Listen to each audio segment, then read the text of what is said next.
तो यहाँ पर दो लफ्ज़ हैं, वेक्टर एनालिसिस। एनालिसिस जो लफ्ज़ हो इससे आप वाकिफ़ हो कि ये क्या होता है, बट ये जो वेक्टर लफ्ज़ है यहाँ पर, इसका मतलब आपको समझना पड़ेगा। देखिए वेक्टर लफ्ज़ यहाँ पर जो आया है ये डायरेक्शन को लेकर आया है।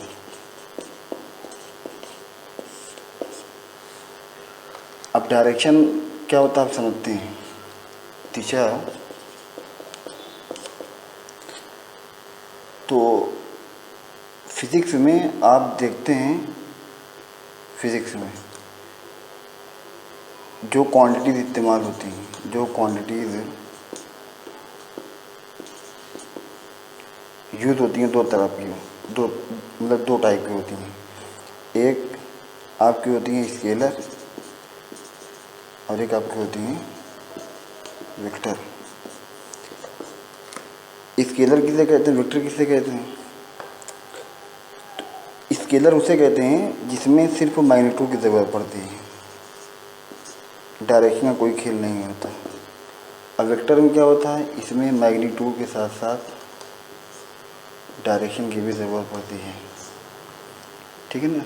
तो जो क्वांटिटीज़ होती हैं जिसे हम क्या बोलते हैं, फिज़िक्स में जो इस्तेमाल होती है क्वांटिटीज़, उसे हम बोलते हैं physical quantities. Physical quantities, physics में यूज़ होने वाली क्वांटिटीज़ को हम बोलते हैं फिज़िकल क्वांटिटीज़, ठीक है। तो उसमें ये दो टाइप की होती हैं उनके यूज़ के हिसाब से, एक स्केलर होती है और एक वेक्टर होती है। स्केलर में सिर्फ मैग्नीट्यूड होता है, डायरेक्शन की ज़रूरत नहीं पड़ती, बट वेक्टर क्वांटिटी जो होती है उसमें मैग्नीट्यूड के साथ साथ डायरेक्शन की ज़रूरत पड़ती है, ठीक है ना। तो चलते हैं हम पहले इन सब वर्ड को समझते हैं कि स्केलर क्या होता है, वेक्टर क्या होता है, या सबसे पहले हम देखते हैं फिजिकल क्वांटिटी क्या होती है, ठीक है। फिर स्टेप बाय स्टेप हम चलते हैं, तब फिर हम यहाँ पर आएंगे।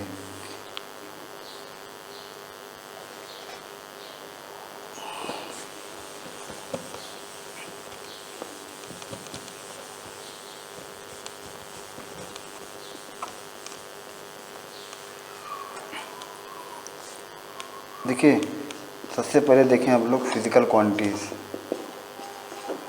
फिजिकल क्वांटिटीज़ तो इसका सिंपल तरीके से समझे कि ऐसी क्वांटिटीज़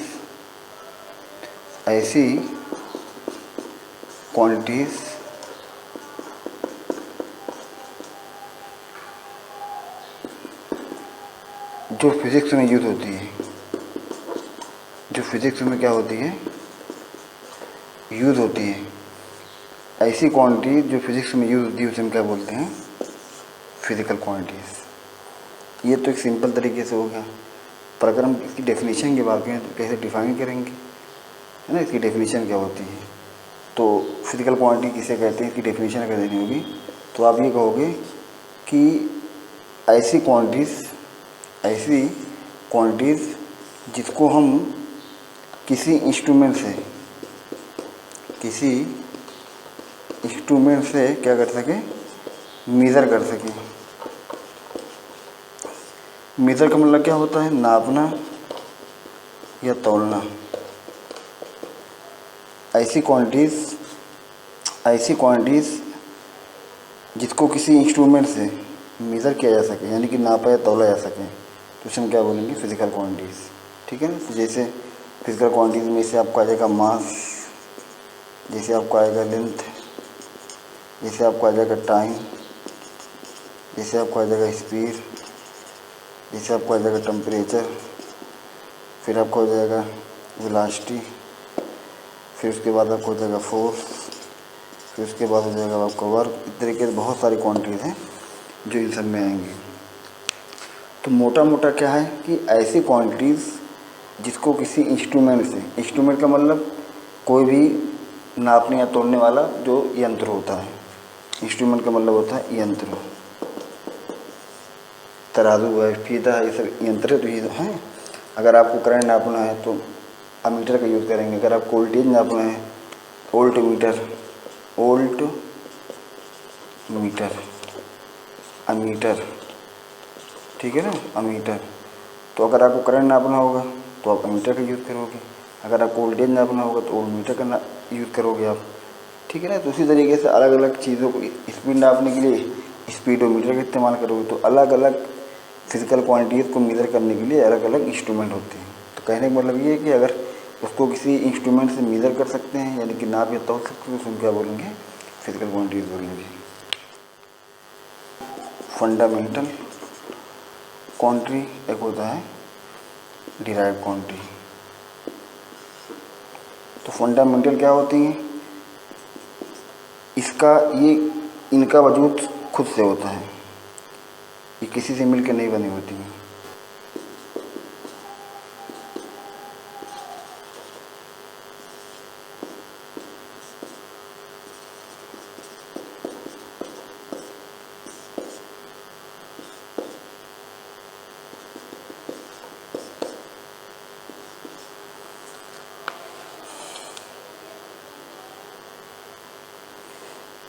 फिजिकल क्वांटिटी दो टाइप की होती हैं, फंडामेंटल और डिराइव। फंडामेंटल क्वांटिटी जो होती है इनका एग्जिस्टेंस जो होता है ये खुद से होता है, मतलब कहने का ये कि किसी से, ये जो होती हैं किसी से मिलकर नहीं बनी होती। मगर जो डिराइव क्वांटिटी होती है इनका एग्जिस्टेंस जो होता है इससे होता है, मतलब फंडामेंटल क्वांटिटी से मिलकर बनी होती है डिराइव क्वांटिटी, ठीक है। जैसे आपने नंबर पढ़ा होगा, एक नंबर पढ़ा होगा आपने प्राइम नंबर, और एक आपने पढ़ा होगा कंपोजिट नंबर। प्राइम नंबर का मतलब ये हो गया, जैसे 2 है आपका, 3 है, 5 है, 7 है, 11 है, 13 है। तो ये सारे नंबर किसी से मिल के नहीं बने हैं, इनका वजूद खुद से है। ये अकेले, ये देखिए 2 2 है, 3 3 है, 5 5 है, 7 7 है। मगर अगर हम बात करें कंपोजिट नंबर की तो 6 है, 10 है, 15 है। तो ये सब देखिए 2 और 3 से मिल के बने हैं। 10 जो है 2 और 5 से मिल के बना है, 15 जो है 3 और 5 से मिल के बना है ना। तो या फिर 30 ले लीजिए, तो 30 की बात करेंगे 2, ये देखिए 3 प्राइम नंबर से मिलके बना हुआ है आपको जो। अगर हम बात करेंगे 30 की तो 2 × 3 × 5, 2 3 और 5 से, यानी 3, ये 3 कंपोजिट नंबर हैं। इन तीनों प्राइम नंबर से मिलके बना ये कंपोजिट नंबर, ठीक है ना। तो कहने का मतलब ये कि जितने भी प्राइम नंबर होते हैं वो किसी से मिलकर नहीं बने होते, मगर जो कंपोजिट नंबर होते हैं प्राइम से मिलकर बने होते हैं। तो यहाँ पर फंडामेंटल क्वांटिटी जो है वो प्राइम नंबर के तरीके से है, और जो कंपोजिट नंबर ये डिराइव क्वांटिटी जो आपकी हो गई कंपोजिट नंबर के तरीके से, यानी इनका वजूद इससे है, इनका वजूद इनसे है, इनका वजूद किसी से नहीं, इनका वजूद किसी से नहीं। ये they have its own existence, ये अपना खुद का वजूद रखते हैं। बट ये जो होते हैं इससे मिलके बने हैं, ये जो है इससे मिलके बने हैं, ठीक है ना। तो ये हो गया, ज़्यादा डिटेल नहीं जाना है, इनफाइनाइट हो चाहिए। ये 7 ये लिमिटेड है आपकी, ये अनलिमिटेड है, ये अनलिमिटेड है। ये आप नहीं कह सकते कितनी है, इनकी संख्या निर्धारित नहीं है, ये अनलिमिटेड है। तो अब इसमें इसे मान लीजिए स्पीड आपका है, एक्सीलरेशन हो गया आपका, ठीक है, आपका फोर्स हो गया, आपका प्रेशर हो गया, आपका वर्क हो गया, बहुत सारी क्वांटिटीज़ हैं। सब किस में आएंगी, इनफाइनाइट में आएंगी, मतलब डिराइव क्वांटिटी में आएंगी। देखिए ये 7 को याद रख लीजिए। अब इस 7 के अलावा जो भी होंगी वो आपकी डिराइव क्वांटिटी, इनको मत याद करिए आप, इन 7 को याद कर लीजिए। Mass, length, time, current, temperature, luminous intensity और अमाउंट ऑफ सब्सटेंसेस, इन 7 को लर्न कर लें आप लोग। अब इन 7 के ऐसे मान लीजिए आपसे कोई पूछे कि वर्क को जो है कैसी है, फंडामेंटल क्वांटिटी की डिराइव क्वांटिटी, तो वर्क को इसमें नहीं आता है, जाहिर सी बात किसमें हो जाएगा, डिराइव में हो जाएगा। कोई पूछे आपसे कि फोर्स को कैसी क्वांटिटी है, फंडामेंटल की डिराइव्ड हो, तो फोर्स जो देखो इसमें आती है नहीं, कहीं पर नहीं आती है, तो जाहिर सी बात है डिराइव क्वांटिटी हो जाएगी आपकी। तो इन 7 को लर्न कर लीजिए, ठीक है। बाकी डिराइव क्वांटिटी जो अगर 7 से इन 7 में नहीं मैच हो रही है तो जाहिर सी बात है कौन सी होगी, वो डिराइव्ड होगी। तो इसको ना याद करें आप, इनको याद कर लीजिए। हम ये कह दें, ये जो है इतनी लेंथ हमने ले लिया, हमने कह दिया कि इतनी लेंथ मीटर है। मान लीजिए मीटर तो बड़ा होता है, बट आप मान लो कि ये जो लेंथ है इसको हम बोल दे रहे हैं मीटर। अब मान लीजिए कोई लेंथ तो इतनी है, अब ये जो लेंथ है इसका जो है 2 टाइम्स है मान लीजिए, तो इसको हम क्या बोलेंगे कि ये जो है 2 मीटर है। समझ गए? ये अगर मान लीजिए कोई लेंथ है इसका जो है 3 टाइम्स है, तो हम कह देंगे कितना है ये 3 मीटर है। कहने का मतलब ये है कि जो कोई भी फिजिकल क्वांटिटी है उसके फिक्स अमाउंट को हम क्या करते हैं स्टैंडर्ड मान लेते हैं, और उस स्टैंडर्ड को हम क्या बोलते हैं यूनिट। उसी स्टैंडर्ड से हम क्या करते हैं कंपेयर करते हैं। जैसे मान लीजिए इतना मास है, इसको हमने कह दिया किलो केजी है ये। अभी एक बोरा है, मान लीजिए बोरा में चीनी रखी गई है, तो मान लीजिए ये जो चीनी है इसका जो है 50 टाइम्स है। कितना इसका 50 टाइम्स है ये चीनी, तो हम कह देंगे कितनी चीनी है आपकी 50 किलोग्राम, क्योंकि ये केजी है। ठीक है ना? तो बहुत सिंपल सी बात है, बहुत इसमें परेशान होने वाली बात नहीं है, इसको बहुत मुद्दा बनाओ। यूनिट में इतना ही। अब ये जाहिर सी बात है यूनिट भी 2 ही तरह की होती हैं। जैसे अगर आप फिजिकल क्वांटिटी की आप बात करेंगे तो ये 2 तरह की थी आपकी, एक फंडामेंटल थी आपकी, एक डिराइव थी। तो फंडामेंटल उसी तरीके से यूनिट आपकी, उसी तरीके से आपकी यूनिट होगी ये भी 2 तरह की होगी, एक फंडामेंटल हो जाएगी आपकी, एक हो जाएगी डिराइव्ड वाली हो जाएगी। ठीक है ना? तो अब जैसे जो फंडामेंटल क्वांटिटी आपकी है वो कितनी थी आपकी 7 थी, तो जाहिर सी बात है फंडामेंटल यूनिट भी कितनी हो जाएंगी आपकी 7 रहेंगी आपकी। अब जैसे इसमें क्या क्या आप कहते हैं फंडामेंटल क्वांटिटी की अगर हम बात करें तो फंडामेंटल यूनिट भी आ जाएगी आपकी। जैसे इसमें क्या था मास, उसके बाद क्या था आपका लेंथ, उसके बाद टाइम, फिर उसके बाद करंट। ठीक है? फिर उसके बाद आपका था टेम्परेचर, फिर उसके बाद था आपका ल्यूमिनस इंटेंसिटी, फिर आपको हो गया अमाउंट ऑफ सब्सटेंसेस। तो मास की यूनिट क्या होती है केजी, लेंथ की यूनिट क्या होती है मीटर। ठीक है? टाइम की यूनिट क्या होती है सेकंड, और ये क्या था आपका सी करंट की क्या होती है एम्पियर। टी मतलब टेम्परेचर क्या होती है केल्विन, और ल्यूमिनस इंटेंसिटी क्या होती है कैंडेला, और अमाउंट ऑफ सब्सटेंसेस की क्या होती है मोल। ठीक है? तो ये यूनिट हो गई। यही 2 सिर्फ जो है कैपिटल में है, बाकी सब जो है यहाँ पर जितना भी के जी एम एस सब सारे किस्में स्मॉल में। अभी क्या क्यों है स्मॉल में बता रहा हूँ इसके बारे में आपको। ठीक है?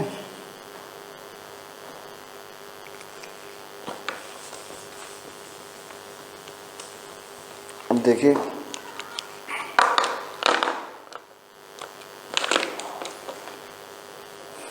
तो यूनिट आपने देखा, सबसे पहले आप यूनिट में की ध्यान दें हम लोग। यूनिट में कुछ बेसिक बात है मैं बता दूँ आपको।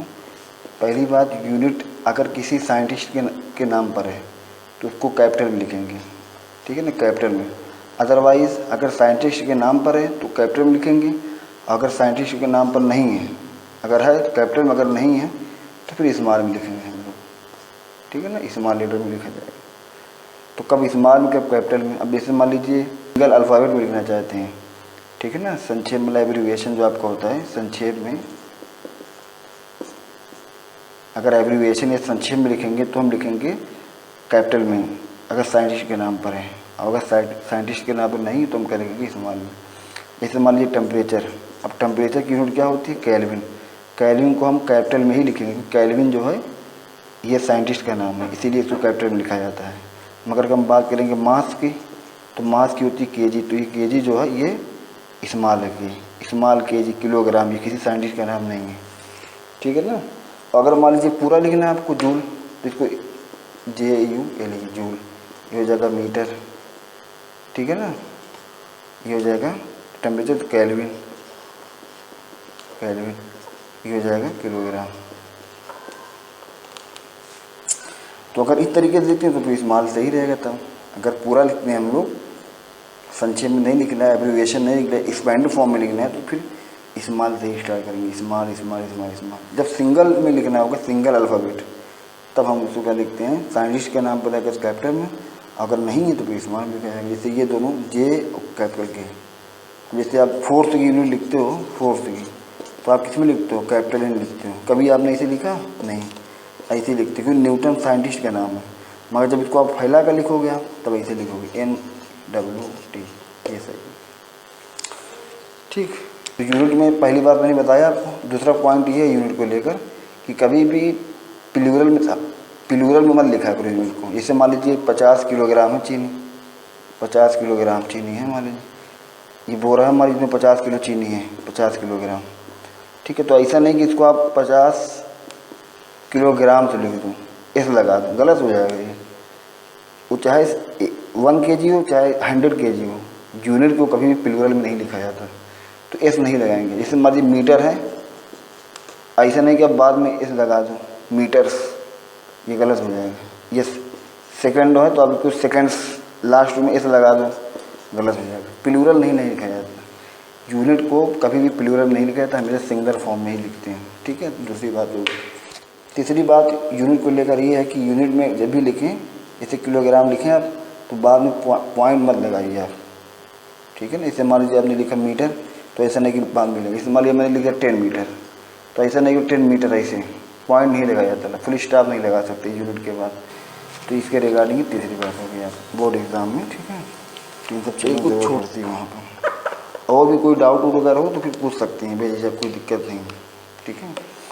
अगला पॉइंट ये यूनिट की बात हो गई। अब देखिए जो यूनिट डिराइव्ड होती हैं आपकी, ठीक है, वो फंडामेंटल यूनिट से मिलकर बनती हैं। फंडामेंटल जो यूनिट होती हैं आपकी, उसी से मिलकर बनती हैं डिराइव्ड यूनिट। जैसे मान लीजिए अगर हम देखें स्पीड, तो स्पीड बराबर क्या होता है आपका, डिस्टेंस अपॉन टाइम। तो डिस्टेंस क्या होती है, अब इसकी हमें निकालनी यूनिट स्पीड की, तो डिस्टेंस का एक तरह की लेंथ ही तो है डिस्टेंस, और टाइम क्या है, टाइम सब समझते हैं टाइम। तो डिस्टेंस की यूनिट क्या, अब इसकी यूनिट लिखनी है अगर आपको स्पीड की, तो डिस्टेंस की यूनिट यानी कि मीटर, और टाइम की यूनिट यानी कि सेकंड। तो इसकी यूनिट क्या हो जाएगी आपकी, मीटर पर सेकंड। याद रखिएगा कि मैग्नीट्यूड जो होता है आपका, मैग्नीट्यूड का मतलब ये होता है न्यूमेरिकल वैल्यू इनटू यूनिट, ठीक है ना। तो जैसे मान लीजिए लिखा हुआ 10 न्यूटन, तो इसमें ये 10 इंटू न्यूटन, तो ये हो गया न्यूमेरिकल वैल्यू, और ये आपको हो गया यूनिट। अगर मान लीजिए लिखा हुआ है 2 रुपया, तो 2 यहाँ पर आ जाएगा, रुपया इंटू ये आप कह सकते हैं, ठीक है। अगर आपको लिखा हुआ 2 मीटर, तो 2 इंटू मीटर। तो हर मैग्नीट्यूड में एक न्यूमेरिकल वैल्यू होती है और यूनिट होती है आपकी। तो कुछ क्वांटिटी ऐसी होती हैं, तो जैसे मान लीजिए मैंने बताया फिजिकल क्वांटिटी जो आपकी होती हैं 2 टाइप की होती हैं। बनावट इनके ओरिजिन के हिसाब से इसमें 2 टाइप की। अगर हम बात करेंगे इनके यूज़ के हिसाब से, तो इनके यूज़ के हिसाब से भी 2 हिस्से में बांटा गया इनको। एक होती है स्केलर, एक होती है वेक्टर। स्केलर क्वांटिटी क्या होती है, वेक्टर क्या होती है। स्केलर वो होती है जिसमें सिर्फ मैग्नीट्यूड होती है, जैसे मैंने शुरू में बताया था आपको। पर वेक्टर ऐसी होती हैं जिनमें मैग्नीट्यूड के साथ साथ डायरेक्शन भी, इसमें जो है मैग्नीट्यूड के साथ साथ डायरेक्शन भी ज़रूरत पड़ती है। और स्केलर में क्या होता है, सिर्फ और सिर्फ मैग्नीट्यूड की ज़रूरत पड़ती है, यानी कि बस न्यूमेरिकल वैल्यू यूनिट मिल जाए तो काम चल जाएगा इनका। मगर इसमें जो है न्यूमेरिकल वैल्यू और यूनिट के साथ साथ इनको रिप्रेजेंट करने के लिए एक लफ्ज़ इसमें और बढ़ जाएगा आपका, डायरेक्शन।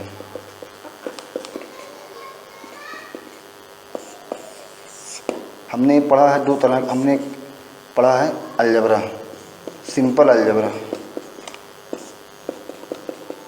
पर यहाँ जो यूज़ होती है, ये जो डायरेक्शनल एनालिसिस के जो हम इस्तेमाल करते हैं अलजेब्रा को, उसको हम बोलते हैं वेक्टर अलजेब्रा, ठीक है ना। तो वो डायरेक्शनल एनालिसिस के लिए जो हम इस्तेमाल करते हैं उसे हम क्या बोलेंगे, वेक्टर अलजेब्रा। और जो हम जैसे नहीं कहते कि 2 + 3 कितना हो गया, 5, पर यहाँ पर 2 और 3 को जोड़ेंगे तो 5 भी हो सकता है या फिर कुछ और हो जाए, ये हमेशा 5 नहीं होगा। वेक्टर अलजेब्रा में 2 और 3 कोई तरीके से हम नहीं जोड़ सकते, उसमें एंगल यानी डायरेक्शन को भी देखा जाता है।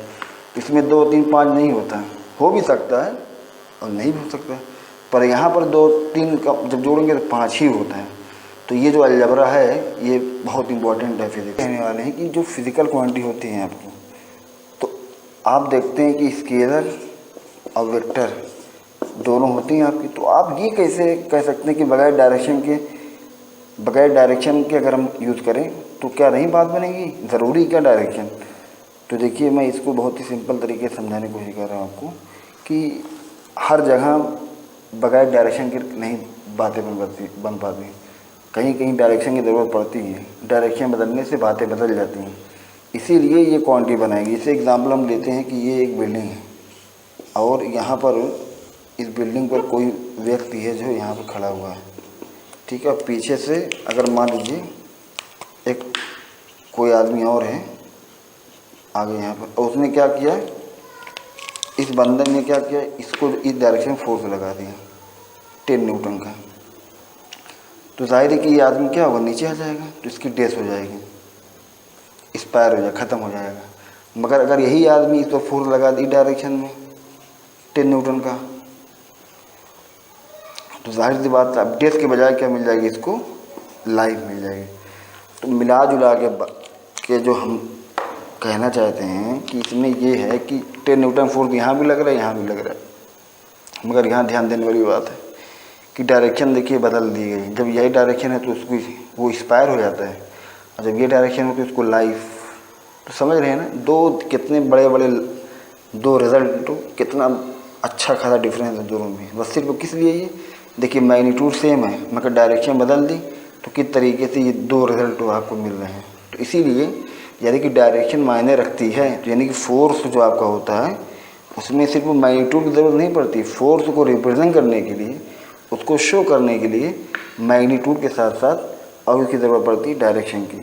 इसीलिए बनाएगी डायरेक्शन, इसीलिए इसको हम फोर्स को स्केलर में नहीं रख सकते, इसको फोर्स को हमें किस में रखना पड़ेगा, वेक्टर में रखना पड़ेगा, ठीक। सिर्फ अब देखिए स्केलर वेक्टर तो आप समझते हैं, स्केलर का मतलब क्या होता है, सिर्फ वो मैग्नीट्यूड को रिप्रेजेंट करता है, मगर वेक्टर जो होता है मैग्नीट्यूड के साथ साथ डायरेक्शन। तो कहीं कहीं ऐसा होता है कि सिर्फ डिस्टेंस डायरेक्शन की ज़रूरत पड़ती है, अगर डायरेक्शन को हम इंक्लूड नहीं करेंगे तो चीज़ें बदल जाती हैं, इसलिए डिस्प्लेसमेंट बनाया गया। तो इसको एक एग्जांपल के ज़रिए समझते हैं, ज़्यादा अच्छा समझ में आएगा आपको। जैसे मान लीजिए कोई मैदान है, अब यहाँ पर ये जो है ये 4 लोग हैं, मान लीजिए यहाँ पर प्रिया है और यहाँ पर अनुष्का है और ये मान लीजिए सकीना है और ये आपके जो है फातिमा है। अब मान लीजिए ये जो सर्कल है ये मान लीजिए मोहल्ला है या फिर मैदान है या फिर जो कुछ भी समझ लीजिए आप लोग। तो अब इसमें यहाँ पर सब लोग खेल रहे थे, ये चारों बच्चियाँ जो हैं प्रिया, अनुष्का, सकीना, फातिमा, चारों जो हैं यहाँ पर खेल रही थी। और जो ये जो सर्कल आपका बना हुआ है, जो मतलब इसकी रेडियस जो है 5 मीटर है, मान लीजिए कितनी है, 5 मीटर है। अब सब लोग यहाँ पर खेल रहे थे और जब 5 लोग यहाँ पर थे, प्रिया भी है, फातिमा भी है, सकीना भी है, और एक क्या हो गया कि लाइट चली गई, और तो बच्चे डर के मारे सब यहाँ से भागने लगे। तो पता चला क्या, प्रिया इधर गई, अनुष्का इधर आई, सकीना इधर चली गई और फातिमा इधर चली गई। अब ये बताइए, अब यहाँ पर यहीं पर सब लोग थे, ठीक है ना, मगर 5 मीटर ये भी चली है प्रिया, 5 मीटर अनुष्का भी चली है, 5 मीटर सकीना भी चली है, 5 मीटर फातिमा भी चली है। प्रिया पहुंच गई अपने घर, अनुष्का भी पहुंच गई अपने घर, मगर सकीना और फातिमा अपने घर नहीं पहुंच पाएंगे। वजह क्या है, अब ये बताओ, प्रिया, अनुष्का, फातिमा और सकीना, ये जो दोनों बच्चियां थी 5-5 मीटर चली हैं, और फातिमा और सकीना भी 5-5 मीटर चली हैं। जब चारों लोग 5-5 मीटर चल रहे हैं तो सबको अपने घर पहुंचना चाहिए, मगर क्या वजह है कि ये दोनों 5 मीटर चलती तो अपने घर पहुंच जाती, पर ये दोनों 5 मीटर चलती तो अपने घर नहीं पहुंच पाती। उसकी वजह क्या है कि इनकी डायरेक्शन सही थी बट इनकी डायरेक्शन रॉन्ग थी, इसी वजह से घर नहीं पहुंच पाए। बस इसीलिए यहाँ पर जब डायरेक्शन को हम इंक्लूड कर लेते हैं, डायरेक्शन जब अगर हम मान लीजिए मैग्नीट्यूड के साथ साथ डायरेक्शन को भी इंक्लूड कर लें तो क्या हो जाता है, वो डिस्प्लेसमेंट। और अगर सिर्फ मैग्नीट्यूड है तो उसको हम क्या बोलेंगे, डिस्टेंस। तो डिस्टेंस जो होती है ये सिर्फ पाथ को रिप्रेजेंट करती है, पाथ। और जो डिस्प्लेसमेंट होता है ये पाथ नहीं, ये आपको रिप्रेजेंट करता है पोजीशन। ध्यान देना इस लफ्ज़ को, जो मैं बता रहा हूँ आपको, पोजीशन को रिप्रेजेंट करता है ये पाथ, बहुत इंपॉर्टेंट है ये। डिस्टेंस जो होती है ये पाथ को रिप्रेजेंट करती है, किस रास्ते को आपने फॉलो किया। और डिस्प्लेसमेंट जो होता है ये पाथ से मतलब नहीं, इसकी आपको पोजीशन को रिप्रेजेंट करती है, ठीक है ना, पोजीशन क्या आपकी है, लोकेशन यानी कि। तो यहाँ पर अगर डायरेक्शन सही चूज़ किया होता सकीना और फातिमा ने, अब सकीना का घर यहाँ पर था पर सकीना इधर चली गई, फातिमा का घर यहाँ पर था मगर फातिमा इधर चली गई, तो गलती क्या हुई इन बच्चियों से, क्योंकि फातिमा और सकीना ने गलत डायरेक्शन चूज़ कर ली, जबकि मैग्नीट्यूड तो उन्होंने सही लिया था। तो अब अगर देखेंगे चारों लोग की जो डिस्टेंस है सेम है, मगर अगर डिस्प्लेसमेंट की बात करें, इनका जो डिस्प्लेसमेंट जो है, प्रिया का ई डायरेक्शन में, अनुष्का का ई डायरेक्शन में, मगर अब सकीना का जो है डिस्प्लेसमेंट ई डायरेक्शन में होना चाहिए था ना, मगर क्या है, सकीना का डिस्प्लेसमेंट ई डायरेक्शन में। अब फातिमा का डिस्प्लेसमेंट ई डायरेक्शन में होना चाहिए था, मगर किधर है, ई डायरेक्शन में, इसीलिए अपने घर नहीं पहुंच पाए। ठीक है, में पाथ को रिप्रेजेंट करता है और डिस्प्लेसमेंट जो आपका होता है, डिस्प्लेसमेंट जो आपका होता है ये पोजीशन को रिप्रेजेंट करता है।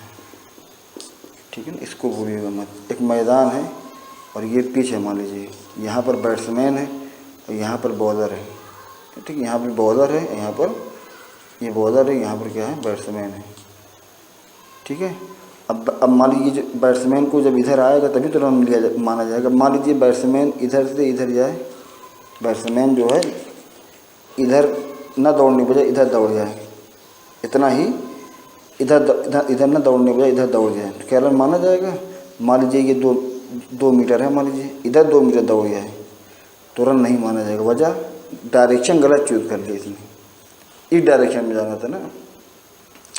पोजीशन इसकी यहाँ पर होनी चाहिए, मगर इसकी पोजीशन जब यहाँ पर हो जाएगी तो कहाँ से रन माना जाएगा। अगर मान लीजिए यहाँ पर कोई बंदा है, चलो मैं यहाँ बना देता हूँ, ये कोई बंदा है, इधर गया मान लीजिए 5 मीटर, फिर इधर चला गया मान लीजिए 10 मीटर, फिर नीचे आ गया वो 10 मीटर, फिर इधर चला गया वो 20 मीटर,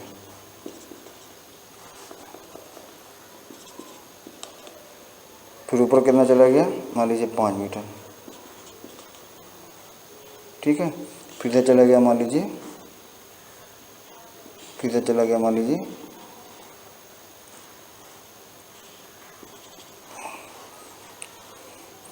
3 मीटर। ये तो पहले इस डायरेक्शन में गया, फिर इस डायरेक्शन में, फिर इस डायरेक्शन में, फिर इस डायरेक्शन में, फिर इस डायरेक्शन में, फिर इस डायरेक्शन। तो अब इसकी जो इनिशियल पोजीशन थी, ये इसकी इनिशियल पोजीशन है और ये इसकी क्या है, फाइनल पोजीशन। ईस्ट, नॉर्थ को उल्टा है साउथ, ईस्ट को उल्टा है वेस्ट, नॉर्थ को मतलब होता है उत्तर, और ये आपको हो गया दक्षिण, और ये आपको हो जाएगा पूरब, और ये आपको हो जाएगा पश्चिम। देखिए इसमें नॉर्थ में कितना चला है, यहाँ चला है 5,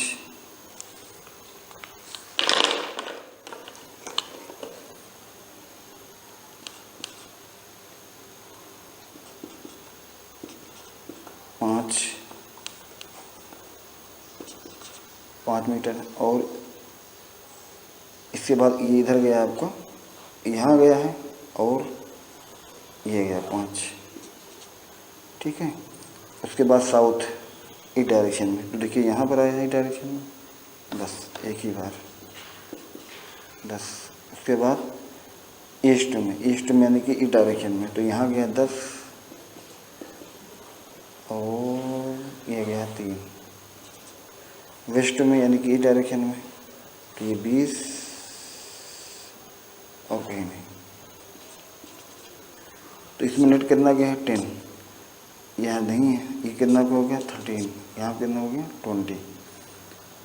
तो ये अब यहाँ पे ध्यान देना आप लोग, ये आपका आ गया 10, ये तो 10 ही है, और ये आपका हो जाएगा 13, और ये आपका हो जाएगा 20। अब ये बताओ, अगर हम देखें हॉरिज़ॉन्टल वर्टिकली, तो अगर नॉर्थ में यानी ऊपर गया है 10, तो फिर लौटा भी तो है 10। अगर ऊपर गया है 10 इस डायरेक्शन में कितना गया आपको ध्यान दीजिए आप लोग। इस डायरेक्शन में अगर गया है 10 तो इस डायरेक्शन में कितना गया है 10। तो मिला जुला के आप क्या वर्टिकली कोई मूवमेंट हुआ आपका? नहीं। अगर आप गए ऊपर 10 तो फिर 10 लौटे भी तो फिर वहीं पर आ गए आप, तो आपस में कैंसिल हो गया आपकी। अगर हम ईस्ट टू की बात करें तो ईस्ट में आप ईस्ट मतलब ये वाली डायरेक्शन जो है, इस वाली डायरेक्शन में कितना गए आप लोग? 13 गए, पर लौटे इधर कितना आप लोग हैं? 20। यानी ओवरऑल जो है इतना जो है, ये जो 13 आपका है, ये जो 20 है, तो जब कैंसिल करेंगे तो फाइनली क्या होगा आपका? हॉरिजॉन्टली आप 7 मीटर एक डायरेक्शन में गए। बात जो है, जो पॉइंट है उसको पकड़िए आप ध्यान से। आप जो है इस डायरेक्शन में 7 मीटर जो है एक्स्ट्रा चले हैं बस, ठीक है ना। तो कहने मतलब ये है, इसको थोड़ा बहुत छोटा बना दें तो ज़्यादा अच्छा रहेगा।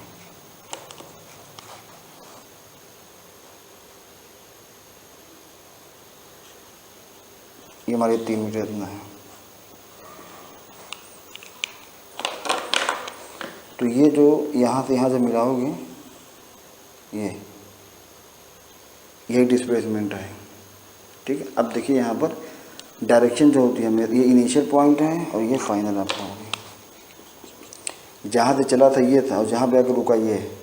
हमेशा जो डायरेक्शन होती है डिस्प्लेसमेंट की, इनिशियल से फाइनल की ओर होती है ये। तो ये इनिशियल, ये फाइनल, तो ये आपका आगे डिस्प्लेसमेंट वेक्टर, यानी कि डिस्प्लेसमेंट कितना, ये जो लेंथ हो वही डिस्प्लेसमेंट है बस। पर अगर हम बात करेंगे डिस्टेंस की तो पूरा जोड़ना पड़ेगा आपको। 5, 10, 15, 10, 25, 20, 45 और 5, 50 और 3, 53। यहाँ से भी देख लीजिए 10, 10, 20, 33, 20, 53। तो कहने मतलब ये है कि अगर हम बात करें डिस्टेंस की, ठीक है, तो डिस्टेंस आपकी आ जाएगी 53 मीटर। अगर हम बात करेंगे डिस्प्लेसमेंट की तो डिस्प्लेसमेंट कितना हो जाएगा आपका? 7 मीटर। वो भी किस डायरेक्शन में? ये जो आपकी डायरेक्शन है वेस्ट टू, ठीक है ना। अब आप खुद सोचिए ज़रा, यहाँ पर फोकस कीजिए। आप किस रास्ते से आए हैं ये मैटर नहीं करता है। आपको डिस्प्लेसमेंट निकालने के लिए किससे मतलब है? इनिशियल और फाइनल से, ठीक है ना। मतलब अगर मान लीजिए अंधेरा है, ठीक है, ये तो हमने आपको बताया कि ये इस वाले पास से होकर यहाँ पर आया है ना। पर अगर मान लीजिए सोचो यहाँ पर कोई कीड़ा था, तो कीड़ा इस तरीके से चल के आया आपका, या फिर कोई बंदा था इस तरीके से घूम के आया। पर अगर मान लीजिए वो बंदा ऐसे यहाँ से ऐसे आ गया, तो ये इधर से होकर यहाँ पर आ गया, था तब भी डिस्प्लेसमेंट कितना होगा? यही होगा। अगर मान लीजिए यहाँ से घूम के ऐसे आ गया था इन सब पास से घूम के, तब भी अगर पूछे कोई से डिस्प्लेसमेंट, यानी ये इसका इनिशियल है, ये इसका फाइनल है। या फिर यार मतलब क्या मतलब है? आप जैसे कुछ 10 लड़के यहाँ पर हों, 10 बच्चे, और हम ये कहें कि तुम लोग को यहाँ जाना है, ठीक है, 10 बच्चे हों, मैं उनसे बोलूँ कि आपको यहाँ जाना है, तो वो अब कोई बच्चा इस तरीके से आया, कोई बच्चा इस तरीके से आया, कोई बच्चा इस तरीके से आया यहाँ पर, कोई बच्चा यहाँ से घूम के इस तरीके से आया, कोई बच्चा यहाँ से घूम के तब इस तरीके से आया, कोई बच्चा यहाँ से घूम के तब, सबका डिस्प्लेसमेंट कितना होगा? 7 ही होगा, मगर डिस्टेंस सबकी क्या होगी? अलग अलग होगी। देखिए डिस्टेंस यहाँ पर बहुत ज़रूरी है। डिस्प्लेसमेंट जो होता है, डिस्प्लेसमेंट का मतलब ये होता है कि पार्टिकुलर डायरेक्शन में movement in a particular direction, किसी विशेष दिशा में जो आप दूरी चलते हो उसको हम क्या बोलते हैं? डिस्प्लेसमेंट, ठीक है। जबकि डिस्टेंस में ऐसा कुछ नहीं है। डिस्टेंस का मतलब ये होता है कि length of the path, distance का मतलब ये होता है लेंथ ऑफ द पाथ, और डिस्प्लेसमेंट का मतलब movement in a particular direction. अब आप सोचिए जैसे कोई, अब मान लीजिए कोई सर्कल है, मान लीजिए कोई यहाँ चल के यहाँ पर घूम के आ जाए यहाँ पर, ये रेडियस मान लीजिए R है, तो इसका डिस्टेंस कितनी हो जाएगी? डिस्टेंस कितनी हो जाएगी? अगर यहाँ से घूम के यहीं पर आ जाए, ए से चले और ए पर आ जाए, तो डिस्टेंस कितनी हो जाएगी? डिस्टेंस बराबर हो जाएगी 2πr। जाहिर सी बात है जो सर्कुलर डिस्टेंस होती है 2πr ही तो होगी। मगर जब हम बात करेंगे डिस्प्लेसमेंट की, तो डिस्प्लेसमेंट क्या हो जाएगा आपका 0।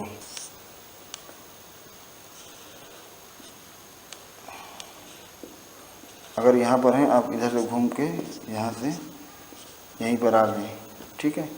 तो अब यहाँ पर एक चीज़ ध्यान देने की बात यह है कि जब आप यहाँ पर थे, ये इसका सेंटर है मान लीजिए, और जब यहाँ पर रहेंगे, जब आप यहाँ पर थे तो इस डायरेक्शन में मूव किए थे, और जब आप यहाँ पर थे इस डायरेक्शन, अभी देखो ये डायरेक्शन इसकी क्या जस्ट हो अपोजिट है। फिर आप यहाँ पर देखिए,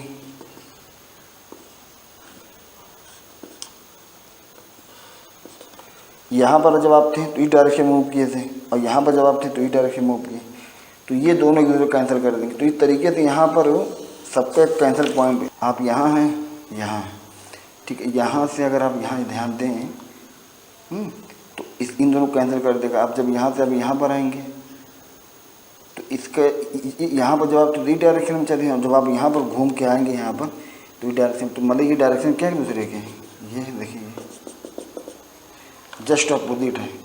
तो आप इस डायरेक्शन में चले, यहाँ पे रहेगा इस डायरेक्शन में चले तो कैंसिल हो जाएगा। बहुत इंपॉर्टेंट है इसको समझना, ठीक है। आप जब यहाँ पर देखिए ये डायरेक्शन,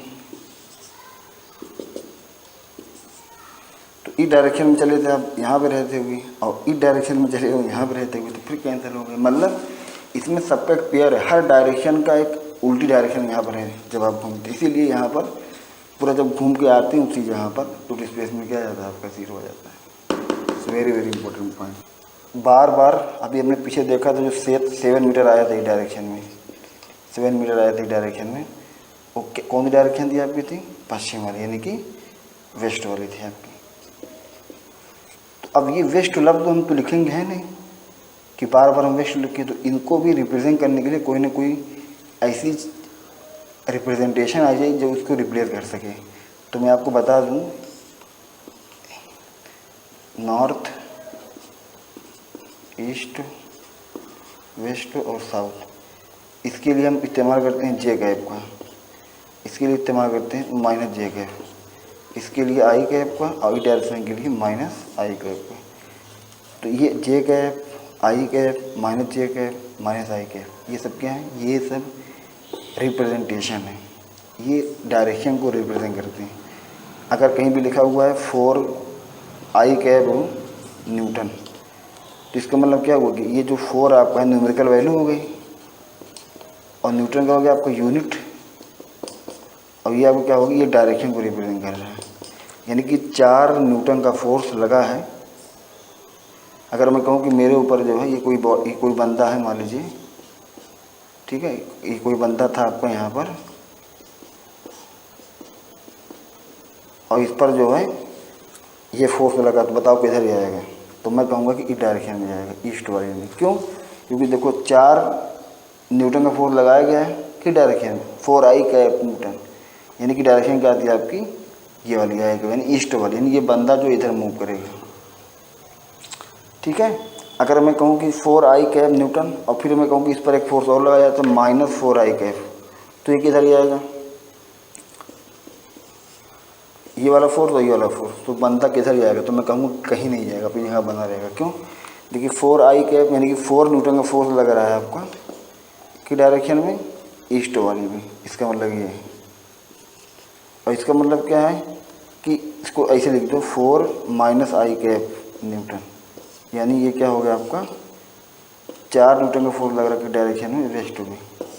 तो दोनों क्या कर देंगे, एक दूसरे को कैंसिल कर दे रहे हैं। मैग्नीट्यूड सेम है मगर डायरेक्शन अपोजिट है, तो ये दोनों वेक्टर एक दूसरे क्या कर देंगे, कैंसिल कर देंगे। तो ये जो लफ्ज़ है यहाँ पर आई कैप माइनस आई कैप, जे कैप माइनस जे कैप, ये बहुत इंपॉर्टेंट है। इक्वल टू कितना, 2 मीटर। अब मान लीजिए हमें दिखाना है 10 न्यूटन दिखाना है हमको इस डायरेक्शन में फोर्स, इस डायरेक्शन मतलब नॉर्थ, ईस्ट, वेस्ट और साउथ, यानी कि वेस्ट डायरेक्शन में दिखाना है 10 न्यूटन का। तो हम क्या करेंगे, 5 सेंटीमीटर ड्रा करेंगे। कितना ड्रा करेंगे लेंथ, तो 5 सेंटीमीटर। ये लेंथ कितनी, 5 centimetre.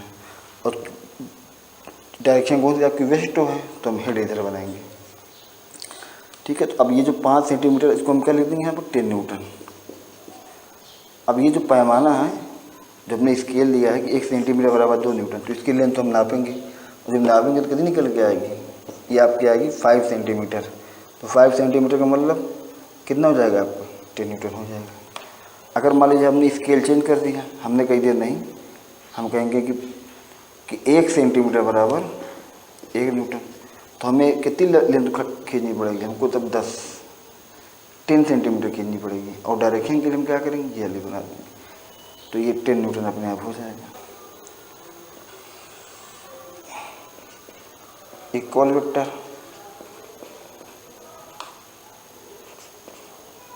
Unequal vector,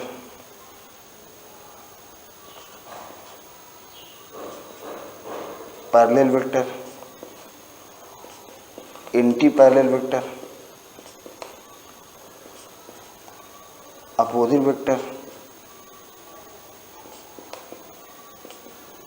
concurrent vector, concurrent vector, फिर उसके बाद आपको हो जाएगा को इनिशियल वेक्टर,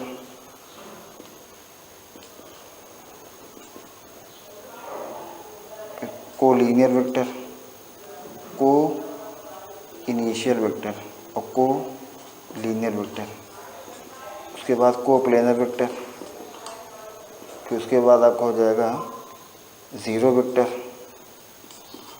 फिर उसके बाद हो जाएगा यूनिट वेक्टर। इतने सारे वेक्टर हैं आपके, इसमें देखते हैं बारी बारी सबको। सबसे पहले हम देखते हैं इक्वल वेक्टर क्या होता है।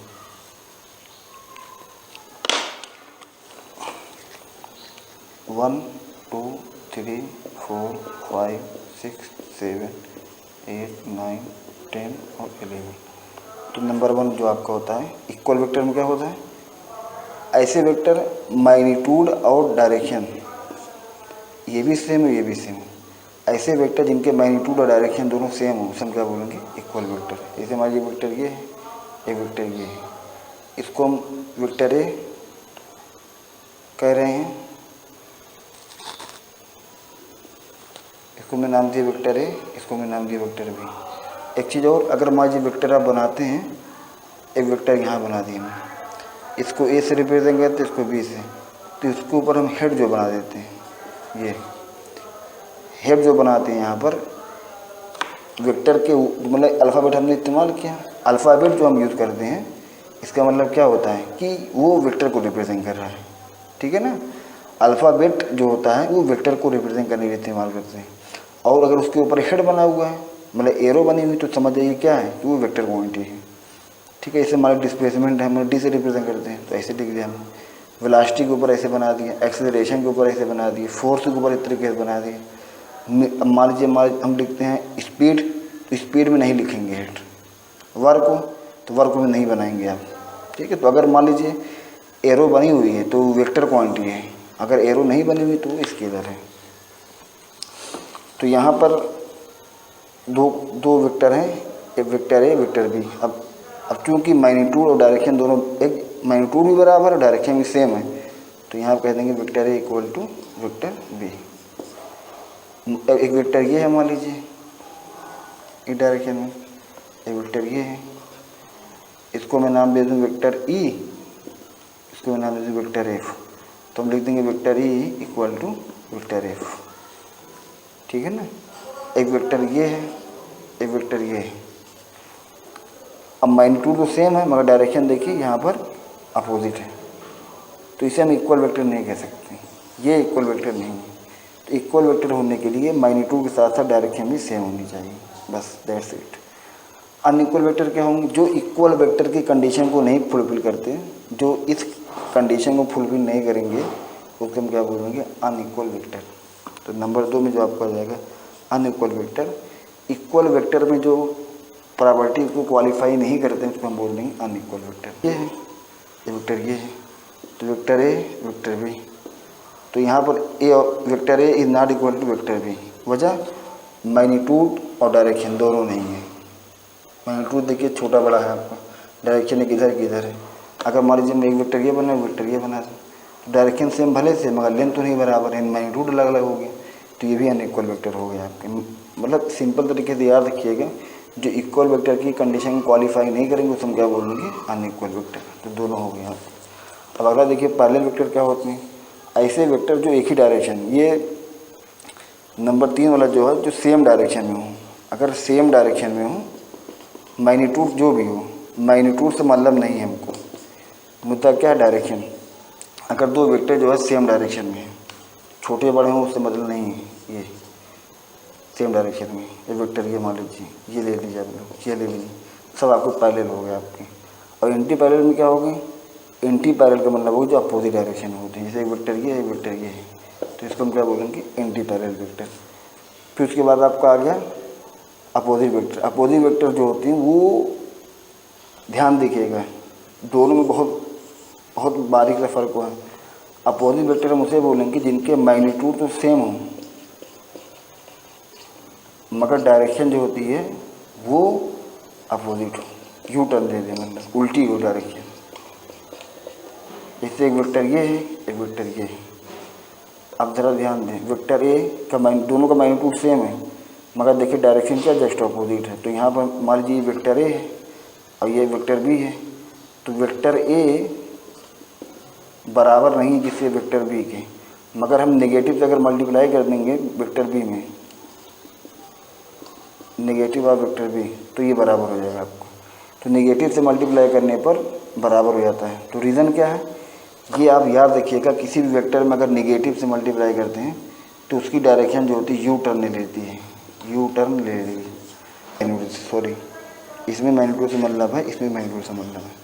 तो 1 2 5 10 11 इनमें जो है, इन पाँचों में जो मैग्नीट्यूड आपकी ज़रूरत पड़ेगी आपको, बाकी सब डायरेक्शन से रिगार्डिंग।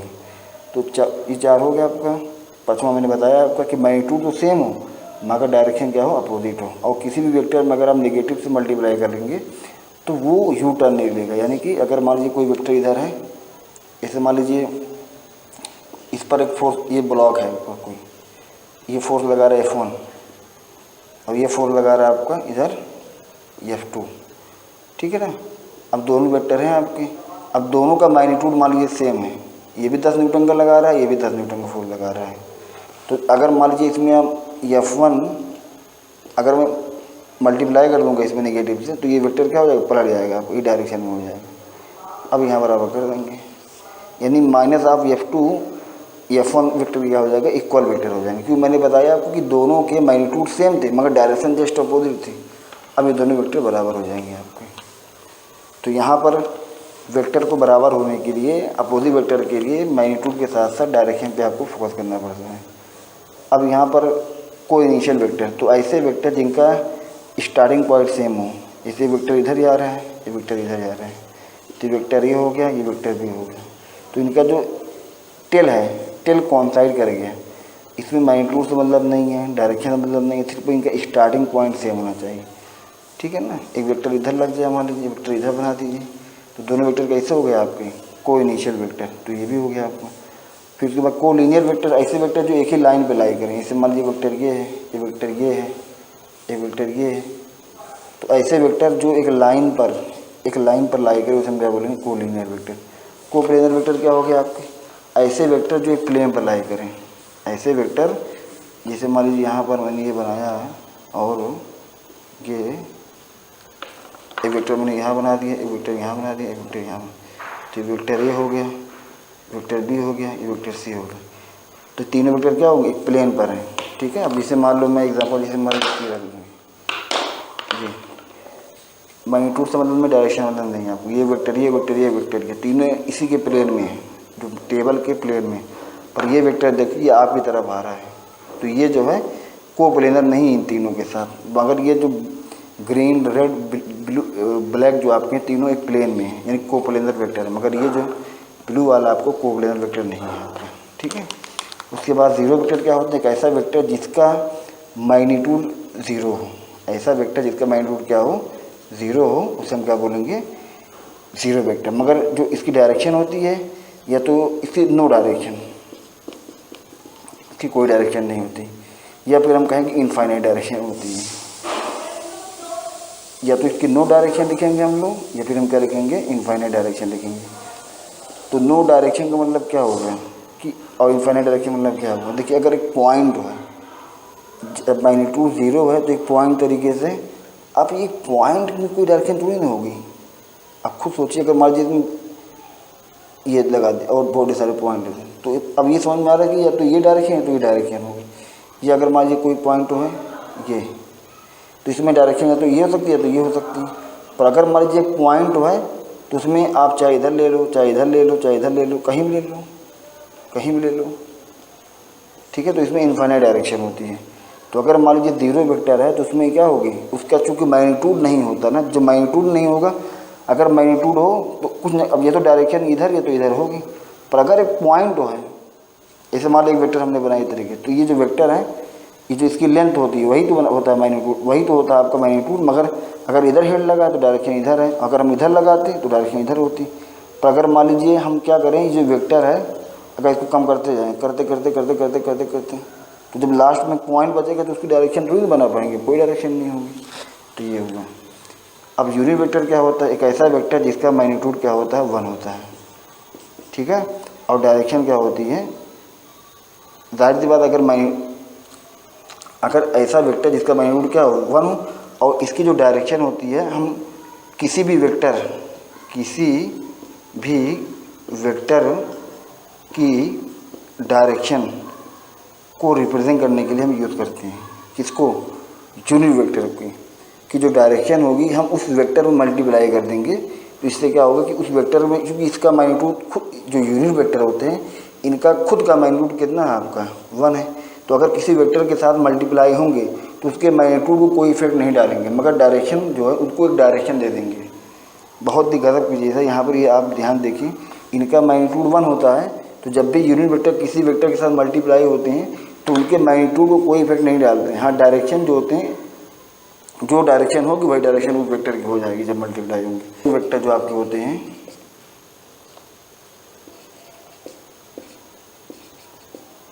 कॉन्करेंट वेक्टर क्या होते हैं आपके, देखिए ऐसे वेक्टर, सबसे पहले आप ये लोग जानिए कि लाइन ऑफ फोर्स क्या होता है, line of action, line of action,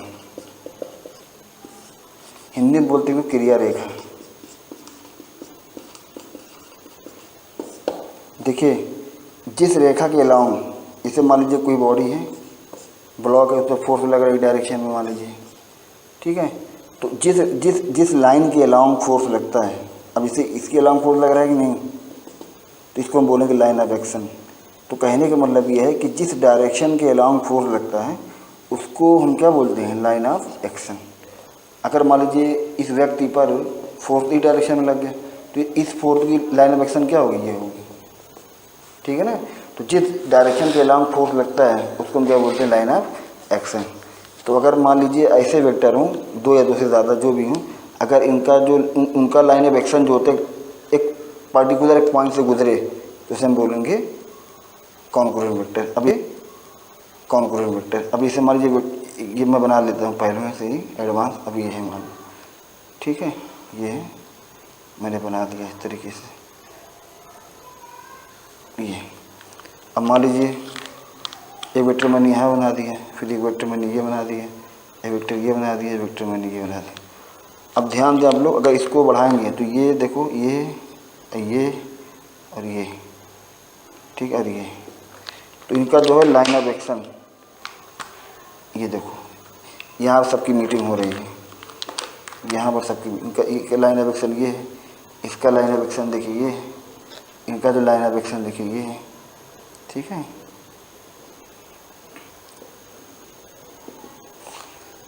एक पर्टिकुलर पॉइंट पर इन तीनों की, इन मतलब चारों वेक्टर की एक पर्टिकुलर पॉइंट पर मीटिंग हो रही है। तो जब कॉन्करेंट वेक्टर का मतलब क्या होगा कि ऐसे वेक्टर जिनका लाइन ऑफ एक्शन एक पर्टिकुलर पॉइंट से क्रॉस हो, एक फिक्स पॉइंट से क्रॉस हो, तो उसे हम बोलेंगे कॉन्करेंट वेक्टर। तो आज के लिए इतना ही, नेक्स्ट वीडियो में आप लोग इसके आगे हम लोग देखेंगे, ठीक है ना। और यूनिट वेक्टर के बारे में हम लोग और डिटेल में बात करेंगे क्योंकि यही ज़्यादा इम्पोर्टेंट है।